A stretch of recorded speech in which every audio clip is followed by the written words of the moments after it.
नमस्कार। PM Modi global leader approval list में फिर टॉप पर, 76% रेटिंग, पिछली बार से 2% कम। बाइडेन 7वें और सुनक 15वें स्थान पर। पीएम मोदी ग्लोबल लीडर्स की लेटेस्ट अप्रूवल रेटिंग लिस्ट में टॉप पर बने हुए हैं। इस बार उन्हें 76% अप्रूवल रेटिंग मिली है। मोदी के बाद लिस्ट में स्विट्जरलैंड के राष्ट्रपति एलन बर्जेट 64% अप्रूवल रेटिंग के साथ दूसरे और मेक्सिको के राष्ट्रपति एंड्रेस मैनुअल लोपेज एब्राडोर तीसरे स्थान पर हैं।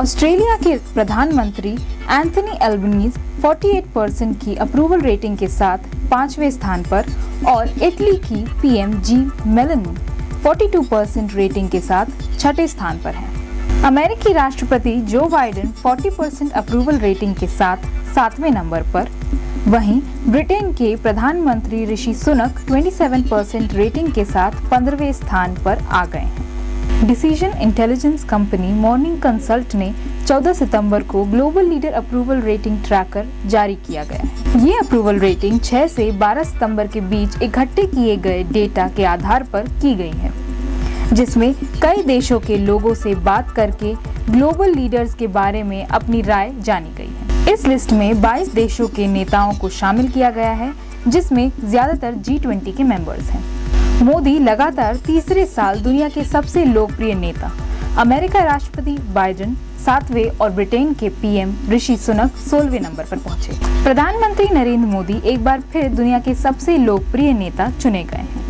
America data intelligence firm the morning consult के सर्वे के मुताबिक प्रधानमंत्री नरेंद्र मोदी ने अप्रूवल रेटिंग में अमेरिका राष्ट्रपति जो बाइडेन और ब्रिटेन के प्रधानमंत्री ऋषि सुनक समेत दुनिया के 22 देशों के नेताओं को पीछे छोड़ दिया है। पीएम मोदी लगातार टॉप पर बने हुए हैं। पीएम मोदी इस रेटिंग लिस्ट में पिछले 2 साल भी टॉप पर रहे। मई 2020 में मोदी ने 84% लोकप्रियता के साथ सूची में पहला स्थान हासिल किया था। सितंबर 2021 में मोदी को फिर से सबसे चर्चित और लोकप्रिय नेता का दर्जा मिला। इस सर्वे में पीएम मोदी की अप्रूवल रेटिंग 70% थी। जनवरी 2022 दुनिया भर में 71% लोगों की पसंद के साथ पीएम मोदी दुनिया के सबसे लोकप्रिय नेता बने थे। अगस्त 2022 द मॉर्निंग कंसल्ट के सर्वे में भी पीएम मोदी अप्रूवल रेटिंग 75% पाकर टॉप पर बने हुए थे। कोरोना की दूसरी लहर के दौरान गिरी लोकप्रियता। द मॉर्निंग कंसल्ट के सर्वे के मुताबिक भारत में कोरोना की दूसरी लहर साल 2021 के दौरान प्रधानमंत्री मोदी की डिसअप्रूवल रेटिंग पीक पर थी। तब कोरोना के कारण अस्पतालों में ऑक्सीजन की कमी ने देश को बुरी तरह से प्रभावित किया था। हालांकि प्रधानमंत्री मोदी के नेतृत्व में केंद्र सरकार ने इस मुश्किल हालात से जल्द ही निजात पा लिया था। मई 2020 में सबसे ज्यादा 84% पर थी अप्रूवल रेटिंग। प्रधानमंत्री मोदी की अप्रूवल रेटिंग मई 2020 में सबसे ज्यादा 84% पर थी। तब भारत कोरोना महामारी से बाहर निकल रहा था।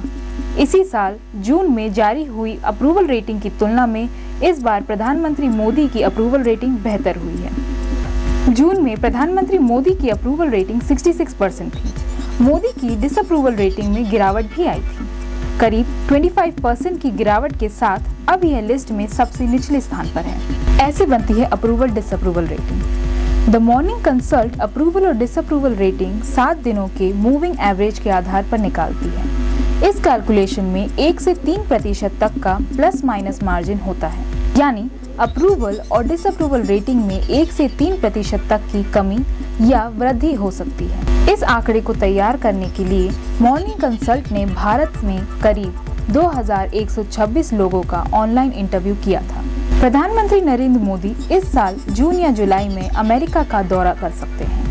न्यूज एजेंसी पीटीआई की रिपोर्ट के मुताबिक अमेरिकी राष्ट्रपति जो बाइडेन ने मोदी को राजकीय यात्रा का न्योता भेजा है। बताया जा रहा है कि भारत ने इस बुलावे को स्वीकार भी कर लिया है। फिलहाल दोनों देशों के अधिकारी दौरे की तारीख तय कर रहे हैं। भारत का मुरीद हुआ पाक मीडिया, कहा पाकिस्तानी मीडिया ने पहली बार भारत की खुलकर तारीफ करते हुए उसे ताकतवर देश बताया। पाकिस्तानी मीडिया का कहना है कि ऐसे वक्त में जब यूक्रेन के मुद्दे को लेकर अमेरिका और रूस आमने सामने हैं, तब यही दोनों देश भारत के साथ खड़े हैं। यह भारत की बेहतरीन डिप्लोमेसी भी है। आमतौर पर भारत को लेकर पाकिस्तानी मीडिया का रुख नेगेटिव ही रहता है, लिहाजा इतने खुले अंदाज में भारत की तारीफ वहां के मीडिया में एक बड़े शिफ्ट के तौर पर देखी जा रही है। अमेरिका पर सवाल। पाकिस्तान के बड़े अंग्रेजी अखबार द एक्सप्रेस ट्रिब्यून में शहजादा चौधरी ने भारत के बारे में एडिटोरियल लिखा था। शहजाद पॉलिटिकल, सिक्योरिटी और डिफेंस एनालिस्ट हैं। चौधरी लिखते हैं, रूस यूक्रेन जंग को लेकर अमेरिका और रूस आमने सामने हैं। दुनिया को थर्ड वर्ल्ड वॉर का डर सता रहा है। इस तस्वीर का दूसरा पहलू पाकिस्तान के लिहाज में बेहद अहम है। यूक्रेन मामले पर अगर अमेरिका और रूस में ठनी है तो हमें यह भी देखना होगा कि यही दोनों देश भारत के साथ खड़े हैं। चीन का फैक्टर। शहजाद आगे लिखते हैं, चीन के अग्रेसिव नेचर के चलते भारत और अमेरिका में ग्लोबल स्ट्रैटेजिक पार्टनरशिप हो गई है। अब ये दोनों देश आपसी, रीजनल और ग्लोबल मुद्दों पर मिलकर काम कर रहे हैं। भारत इस वक्त दुनिया के लिए अहम देश है। वो बहुत बड़ा और ताकतवर देश है। दुनिया में आप कहीं भी चले जाइए, वहाँ आपको भारत की छाप जरूर मिलेगी। अब रूस और अमेरिका दोनों ही यह दावा करते हैं कि भारत उनका करीबी सहयोगी है। ये भी सच्चाई है कि उसमें कोई दो राय भी नहीं है। दोनों सुपर पावर सही कह रहे हैं। चौधरी के मुताबिक यूक्रेन जंग को लेकर आप भारत की डिप्लोमेसी देखिए, उसने बीच का रास्ता अपनाया। भारत के विदेश मंत्री एस जयशंकर हर प्लेटफॉर्म पर अपनी स्ट्रैटेजी को सही बताते रहे। दुनिया में पेट्रोल डीजल 2 गुना से ज्यादा महंगा हो गया।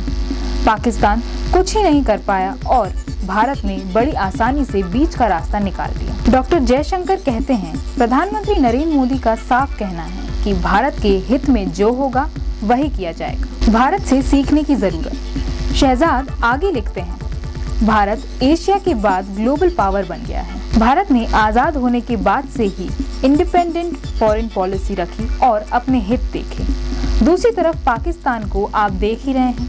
आज भारत एग्रीकल्चर और आईटी सेक्टर की सुपर पावर है। 1 अरब से ज्यादा की आबादी के बावजूद वो जबरदस्त कामयाब है।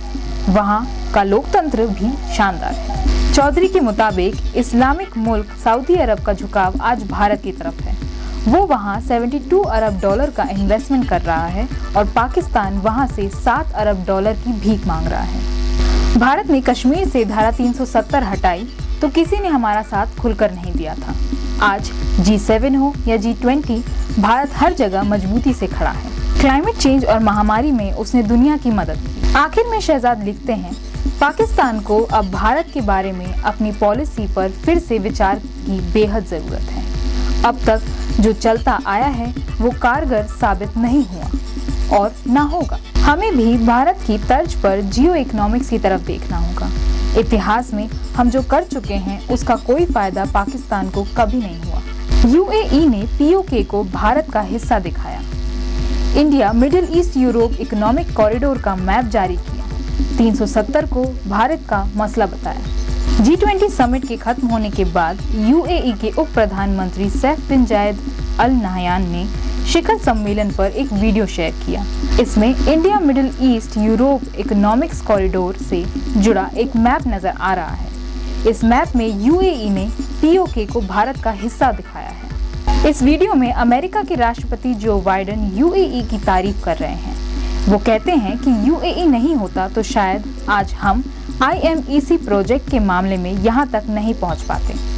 यह डिप्लोमेटिक कदम भारत के साथ यूएई के मजबूत रिश्ते को दिखाता है। साथ ही ये भारत के क्षेत्रीय अखंडता को भी मजबूत करता है। इससे पहले मार्च में दुबई के सबसे बड़े रियल एस्टेट डेवलपर MR समूह ने श्रीनगर में एक मॉल प्रोजेक्ट की नींव रखी थी। 10 लाख स्क्वायर फीट में बन रहा ये मॉल कश्मीर से आर्टिकल 370 हटाने के बाद पहला विदेशी प्रोजेक्ट है। भारत के खिलाफ कश्मीर पर बोलने से बचता है यूएई उन अरब देशों में से एक है जो पाकिस्तान के नजदीकी है। उनकी दोस्ती का अंदाजा इस बात से भी लगाया जा सकता है कि आर्थिक तंगी के बावजूद पाकिस्तान को यूएई से भंडार बढ़ाने के लिए 1 अरब अमेरिकी डॉलर की मदद की थी। ये पहला मौका नहीं है। इससे पहले भी यूएई पाकिस्तान को कर्ज देकर मदद कर चुका है। हालांकि पाकिस्तान के अच्छे संबंध होने के बावजूद यूएई कश्मीर को लेकर भारत के खिलाफ कोई भी बयान देने से बचता है। 2019 में जब भारत ने कश्मीर को विशेष अधिकार देने वाले आर्टिकल 370 को खत्म किया था, तो यूएई ने इसे भारत का आंतरिक मसला बताया था, जबकि पाकिस्तान भारत के इस एक्शन पर अरब देशों से कड़ी प्रतिक्रिया की उम्मीद कर रहा था। भारत पाक के बीच संबंध बेहतर करने का हिमायती है यूएई। पुलवामा में आत्मघाती आतंकी हमले में और जम्मू कश्मीर का विशेष दर्जा खत्म करने के बाद भारत और पाकिस्तान के बीच संबंध बेहद खराब हो गए थे। उस वक्त पाकिस्तान के प्रधानमंत्री इमरान खान ने कहा कि जब तक जम्मू कश्मीर में अनुच्छेद 370 बहाल नहीं किया जाएगा, तब तक भारत से कोई बातचीत नहीं होगी। इधर भारत ने भी कहा कि जब तक आतंकियों पर कार्रवाई नहीं की जाती, तब तक बातचीत का सवाल ही नहीं। 2 साल बाद ही 25 फरवरी 2021 को भारत पाकिस्तान के बीच सीमा पर सीज फायर का ऐलान होता है। बताया जाता है कि दोनों देशों के बीच डीजीएमओ स्तर की वार्ता के बाद ही सहमति बनी है। उस वक्त ब्लूमबर्ग ने अपनी रिपोर्ट में दावा किया था कि संयुक्त अरब अमीरात यानी यूएई ने सीज फायर के लिए भारत और पाकिस्तान के अधिकारियों की बातचीत के बीच गुप्त रूप से मेजबाजी की थी। इस रिपोर्ट में कहा गया है कि यूएई अमेरिका के बाद दूसरा देश था जिसने सीज फायर के फैसले का स्वागत किया था। यही नहीं, इस समझौते के ऐलान के दूसरे दिन यानी 26 फरवरी को यूएई के विदेश मंत्री अचानक दिल्ली के एक दिवसीय दौरे पर पहुंचे थे। रिपोर्ट में बताया गया है कि यह यात्रा दोनों देशों के रिश्तों को आगे बढ़ाने के लिए थी। रिपोर्ट में बताया गया कि कैसे नवंबर 2020 में भारतीय विदेश मंत्री एस जयशंकर ने अबू धाबी की 2 दिवसीय यात्रा के दौरान यूएई के क्राउन प्रिंस शेख मोहम्मद से मुलाकात की। इसके बाद पाकिस्तान के विदेश मंत्री शाह महमूद कुरैशी भी इसी महीने उनसे मिले। यूएई के उप प्रधानमंत्री सैफ ने सोशल मीडिया प्लेटफॉर्म पर एक वीडियो पोस्ट किया है।